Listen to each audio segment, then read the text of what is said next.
Hi, welcome back to the Sunday episodes of Stories at Work. Episodes where I've been telling you stories to help you build your story bank. Stories that you can use in business. Let's start today's story. Today's story is about an experiment called the Street Corner Experiment. It was done approximately when I was born, the winter of 1968. Three researchers, Stanley Milgram, Leonard Bickman, and Lawrence Berkowitz, did this experiment in New York City. They chose a 50-feet sidewalk, and that was the observation area. On a building opposite the sidewalk, on the 6th floor, they placed a person who gave a signal, and whenever the signal was given, a volunteer would slowly step out and come to the middle of the sidewalk, and then the volunteer would look up at the window and gaze at it and hold the gaze for 60 seconds. The researchers observed what happened to the passersby during that time. After the 60 seconds were over, the volunteer would go back. This was then repeated with 5 volunteers and 15 volunteers, and all the observation was done. 1,424 passersby were observed. What did the data show? The data showed that when there was one person who came to the observation area and looked up, about 4% of the passersby stopped and followed his gaze. When it was 5 people, 5 volunteers, then about 20% followed his gaze by stopping and looking up. And when it became 15 volunteers, about 20% looked up. What does this tell us?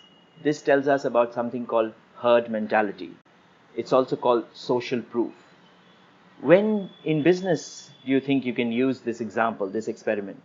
Sean Callahan, my partner from Anecdote Australia, makes 2 fantastic observations about the use or misuse of social proof.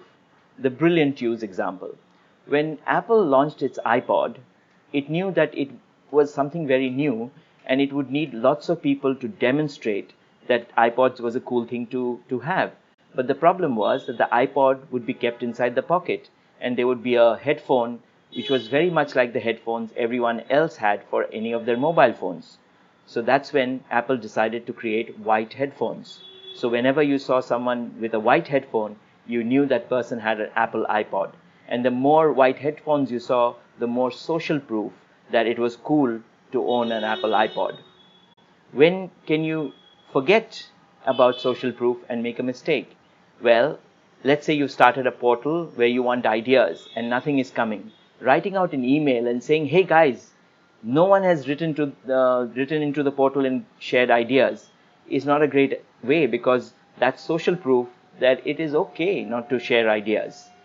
That's 2 examples where you can use or misuse social proof. Where in business can you use this experiment? Well, if you're trying to get a change or an innovation to come in, then you need to be aware that you need to find people who will visibly demonstrate the adoption of that change or innovation.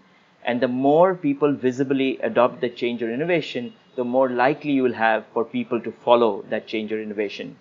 When it reaches a point where the adoption of change or innovation explodes, it's called the tipping point. And Malcolm Gladwell writes about it in the book by the same name. I hope you enjoyed the story. You can follow us on our YouTube channel and subscribe to it so that you don't miss any of these stories, and also follow the link to join the WhatsApp group so that you can download the story and use it with your team or your colleagues. Thanks for watching. See you next Sunday.